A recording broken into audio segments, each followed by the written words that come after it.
What's up, everyone? Welcome to this day in Philly sports history for May 11th, 2023. I'm your host, Jim Montgomery. Before we get into the big story, there is other news going on in Philly sports. First, the Phils were able to complete the two-game mini sweep of the Blue Jays 2-1 yesterday in 10 innings. Zach Wheeler was dealing, went 7 innings, 1 earned run, 7 Ks, gave up 3 hits. Bullpen was able to shut down the Blue Jays. Offense didn't really get going. Took them a while to wake up, but they scored 1 in the ninth and then 1 in the 10th to pull off the win. They're off today as they're traveling out to Colorado to take on the Rockies, who actually have been playing pretty well as of late. I like the way the starting rotation has been since that 6-game losing streak. I don't know if something's clicking. The weather's getting warmer and it's getting better, but I like what I'm seeing. Got Ranger Suarez coming back to take over one of those spots on Saturday. I just like everything that's going on. We did receive some bad news on Alvarado. He's on the DL with some elbow tightness. I heard conflicting reports, so I'll look into that and get more on that for tomorrow. But Castellanos has just been outstanding this year. And if you remember, we said he was going to be the key to that offense, and he's just doing things that this is why they signed him in the first place. But good win for the Phils. We'll take it, and then let's go out there and take some games out in Colorado. All right, we talked today is the big schedule reveal for the NFL, and I said yesterday, and I stand by it, I like how the NFL, as annoying as Goodell and everything can be sometimes, I like how they turn everything into a spectacle and then slowly just leak things throughout. So here's what we know so far about the Eagles' schedule. We know they go to Kansas City in week 2 thanks to Mama Kelsey. We know that they will play 4 o'clock or 4:15 on Christmas Day against the Giants in a game that we thought was going to be the Black Friday game, but instead they're playing on Christmas. If you are looking for tickets, I believe everybody in my group has said we plan on selling. Hit me up. You know how to get in touch with me. I have a block of 10 in one row and a single one. So I got 11 seats if you need them. And then it also was leaked that Brock Purdy and the 49ers come back to the link week 13, which is December 3rd for an afternoon game. So those are the 3 games we know. Find out more tonight. Once the schedule comes out, I will be recording the Back to the Future schedule preview where I'll give you what I think the Eagles are going to do. We weren't far off last year, so we'll keep that in mind. All right, Flyers news. It looks like they are set today to announce Keith Jones, yes, Jonesy, as their president of hockey operations and drop the interim tag from Danny Briere's title. And I've seen a lot of mixed reviews on this. And I know Keith Jones, we know him as kind of the goofy announcer from Angelo's show. But I feel like he's well respected around the league. He does a lot of work for TNT, for the NHL broadcast and things like that. Whether or not that translates into like a front office job, I don't know. I've seen some people say, oh, here the Flyers go with the old boy network. And I feel like this is different. This is like guys that played for the Flyers, went out and did other things and sort of honed different things. And again, I don't know if Jonesy, what he did translates into a front office job. I'll say it at that. But I think taking the interim tag off of Danny Briere is the right move because I know he went to school, like he studied, he worked as a scout. So for him to be a GM, it's not just like the old school Ed Snyder handing his old guys the job. So we'll see how it goes. But, I mean, it is a different outside-of-the-box thing. And I don't know necessarily sometimes how much control the president of operations has versus the GM. Hopefully, Keith Jones is smart enough to surround himself with some smarter people that are smart, like a Danny Briere. We'll see. But this is a huge, huge offseason coming up for the Flyers. And we want to make sure that we're doing what we need to do. All right. Before we get into the Sixers, I do want to say I'm very, very happy to say that after talking about it and teasing it, we do have a partnership. And I'm excited to announce the partnership we have on both pods with phillygoat.com. You might see me wear some of their t-shirts. You might have even shopped with them. So make sure you go check out phillygoat.com. They have a great selection of Philly sports, Philly-based apparel. And if you do go and at checkout, if you hit the promo code Jim Montgomery, you'll receive 10% off of your purchase. So go to phillygoat.com, use the promo code Jim Montgomery, and you'll receive 10% off your purchase. I know I love shopping there. They're one of my favorite sites. You know how there's sites, all kinds of t-shirt, Philly-based t-shirt sites. These guys are one of my favorites. So go to phillygoat.com, promo code Jim Montgomery. All right, so it is Sixers Day.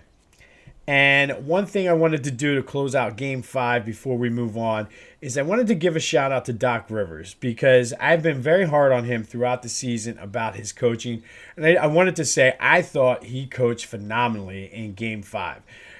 He went against some of the things that he normally would, almost like the analytical type stuff, and he kind of went with feel. That's why you saw so much Daniel House. And the fact that it paid off, I got to give him props for moving outside of his comfort zone and actually going by feel. So I want to be fair about it. I've ripped him a lot this year. So shout out to Doc for his coaching. All right, we are going to start today with our Sixers playoff spotlight. We're going to go back to 1985-86. Sixers were 54-28, second in the Atlantic Division, third in the conference. This was Bobby Jones's last year as a Sixer. He retired, and you know that his number 24 is hanging in the rafters down at the Wells Fargo Center. On the year, Moses Malone averaged 23.8 points per game for the Sixers. Second-year player Charles Barkley averaged 12.8 rebounds. Moses also averaged 11.8, so they were just a ridiculous rebounding duo. Barkley did average 20 points per game, which is something he would do for the next 10 seasons through his time in Phoenix.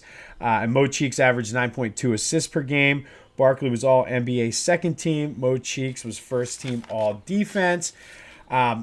Mo Cheeks, Dr. J, and Moses Malone were all-stars. So this is a pretty stacked Sixers team, especially when you have a young Charles Barkley. You have a veteran like Bobby Jones guiding the way. So basically, the expectations were high for this team. So they go into the playoffs, and they beat the Bullets 3-2 in the first round.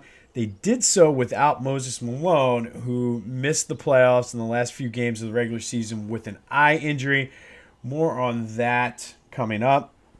They would go on to play the Bucks in the semifinals, who throughout the 80s, that was the team that the Sixers always played to get to the Celtics in the Eastern Conference Finals. So those were like the three teams, and you never really hear too much about the Bucks because it was all Sixers and Celtics, but the Bucks were sort of that third place team. They'd always won their Central Division and play the Sixers then in the next round, and Sixers majority of the time beat them.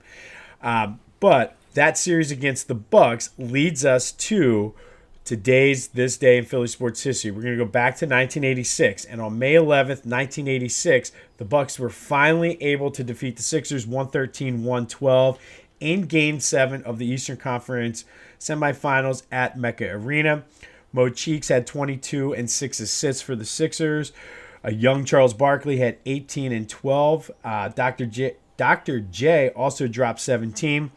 Guys like Terry Cummings had 27, Sidney Moncrief 23, and Craig Hodges 24. Craig Hodges, I just go back to the old school NBA three-point contest when he was with the Bulls. But they all did that for the Bucks. Now, Dr. J did have a shot to win the game.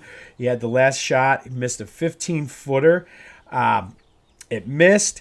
Game was over. The Bucks were finally able to see what the next round of the playoffs was. They got smoked by the Celtics, who were a good team, who ended up winning the NBA championship that year. More importantly for the Sixers, it was sort of all downhill from there.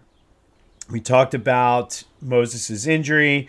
This playoff loss led to a chain of events that would basically spell out the end of that Sixers dynasty that maybe dynasty is not the right word since they only won one championship, but that magical Sixers run that started back in the mid-70s They had like a good 10, 12-year run where they were one of the elite teams in the East. It started a downward spiral from there. We'll get more into the Moses injury, what the Sixers did because of that, and what happened the following season on Sunday. That's what we call a little foreshadowing. But this is all a great segue because as this day in Philly sports history back in 1986 started the downward spiral of that Sixers magical run, tonight is Game 6 versus the Celtics in South Philly. Tonight is going to be the day that we start the upward trajectory of another magical Sixers run. It's going to be the exclamation point on the process era, and this is what we've been playing for. And I know I was very hyped up yesterday about it. Now that I've had 24 hours to sit on it and think about it, I don't think there's any way in hell the Sixers lose this game. I think Boston's going to come out and they're going to punch the Sixers in the mouth. They're going to be ready. I look for Jason Tatum to have a better first quarter than he's had in the past few games. I look for Al Horford to not be Sixers Al Horford, but the Al Horford that can shoot a little bit and hit some more threes. I don't think it's going to be enough. I think you might see Joe almost get a triple-double tonight. And I'm talking like rebounds, assists. He might even get a quadruple with blocks the way he's been playing. I do think it's going to be a little bit on the high-scoring side. I think the Celtics are going to come out early. I just don't – I think the home crowd – I think the way that they finally, it seemed that they got Boston out of their head at that last game. As I mentioned yesterday, every time they made a run, the Sixers were right there with an answer. I don't think they're scared of them anymore. I don't think they're intimidated. I don't think that they are really have them on their mind. So, I think their eyes are on the prize. This is a very special team. They're going to come out, take care of business, and then just await the winner of the Heat's next series. So that's my prediction. I could be way off. I've been way off before, but I just don't necessarily see a way. I kind of have a feeling I felt this way a couple times with the Eagles, and sure enough, they did. I don't see a way. I think with a 34-year-old coach for the Celtics in an elimination game, the way their headspace has been, you could tell by their body language, I just don't see it happening. We're going to come back on tomorrow. We're going to be celebrating.